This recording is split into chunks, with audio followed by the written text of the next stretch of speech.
మాతో చచ్చిపోయిన తప్పు చెప్పుద్దా? ఒకవేళ చెప్తే మేనమామ చచ్చిపోయింది చెప్పచ్చు. కానీ నువ్వు అనేటప్పుడు నీ మేనమామనా నేను మేనత్తమ్మ కూడా నీ భర్త తండ్రి అని చెప్పాలి. ఏది అనకుండా నీకు ఎంతమంది మామలమ్మ అంటే అర్థమైంది. ఎక్కడికి పోతుంది సమాజం? అందుకని మీ కళాశాలకు నేను మాట చెప్తున్నా. ఇవాళ మీరు గ్రామాలలో చాలా మంది గట్టిగా ఎదురుగండి. ఎక్కడన్నా మిమ్మల్ని పద్ధతి తప్పి ఏ రాజకీయ నాయకులు మాట్లాడినా తప్ప జాగ్రత్త ఒళ్ళు వలుగుద్ది. బజార్లో అది మంది ఆశలు కాదు, ఒక పిహెచ్సి కాదు. అక్కడ ఉన్న 45 మంది ఆశలు తీసుకొని ఇంటికి పోయి డోర్ కొట్టి వాళ్ళ ఆమెని ముందుకు పిలిచి ఆ తర్వాత అతన్ని పిలుస్తాం. ముందుగా కూర్చోండి, మీరు నేర్చుకోవాలి. లేకపోతే నోటికి వచ్చినట్టు మాట్లాడి నీకు ఎంతమంది మావలమ్మా అని ఒకడంటాడు, నీకు ఇప్పుడే గుర్తుకొచ్చి ఒకడంటాడు, ఒకడేమో ఇంకొక రకంగా ఆడిపోయిన వాళ్ళు అంటాడు. నీకు భాష ఎందుకంటే మన తోటి మాట్లాడు కాదు ఏడుస్తున్నారు. నువ్వు ఆడిపోయిన వాళ్ళు మాట్లాడితే వెటకారంగా మాట్లాడితే ఏమర్థం? మీరు కూడా అలానే అరే నువ్వు చేరుకుపోయిన తర్వాత అడిగిపోతున్నావు అడిగా ఇస్తాడు అని చెప్తాను. తప్పుడు కూర్చోంటారు, నాలో బుద్ధి రాదు.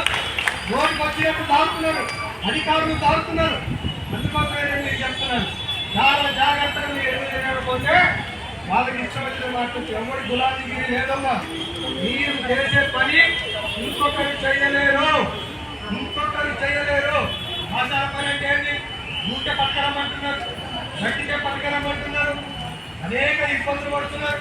ఒక డెలివరీ కేసు పోతే హాస్పిటల్లో ఉండడానికి కూడా పోయేటప్పుడు వచ్చేటప్పుడు మన మీద పడతారు. ఆ పిల్ల తల్లిదండ్రులు కూడా మీరే బాధ్యత పడినట్టు మన మీద వేస్తున్నారు. అన్నోడు మర్చిపోయా, చేస్తున్నాడు మర్చిపోయా, అందరూ మర్చిపోతారు. మనం అమ్మాలని మనం చేయాల్సి వస్తూ ఉంటాయి. ఎన్ని ఇబ్బందులు పడుతూ ఉంటే మర్యాద లేకపోయా, జీతాలు పెరగకపోయా, అడిగిన సమస్యలు పరిష్కరించకపోయా. ఇలాంటప్పుడు ఇంకా ఎంత కదలాలి అని చెప్పేసి మీరందరూ కూడా అర్థం చేసుకోవాలి. అందుకోసం మీ అందరికీ నేను విజ్ఞప్తి చేస్తున్నా, సమస్యలన్నింటినీ కూడా అధికారులకు చెప్తారు.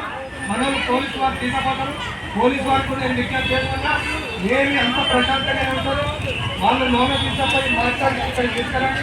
అప్పటిదాకా నేను ఇక్కడనే ఉంటున్నా, మీరందరూ కూడా ఇక్కడే కలగలుగుతున్నా. ఎందుకంటే మరొక మాట చెప్తున్నా, ఈరోజు అధికారులు చెప్పే మీద విన్న తర్వాత రాబోయే కాలంలో పోలీసు వారి సమక్షంలో నేను చెప్తున్నా, అనేక మంది మీడియా రూపాయలు పోతుంది, విజిలెన్స్ వాళ్ళు ఉంటారు. రాబోయే కాలంలో 27,000 మందికి 20,000 మంది కావాల్సిందే. ప్రతి రోజు పని చేసి ఒకరోజు పిలుపునిస్తాం, చలో హైదరాబాద్ రావాల్సిందే. అప్పటికి దున్నపోతు ప్రభుత్వం మనం చేయకపోతే ఏమైనా ఆయన హైదరాబాద్ అందరూ రాష్ట్రీయట్టు రాష్ట్రీయ మీరు రాష్ట్రీయం అంటారు.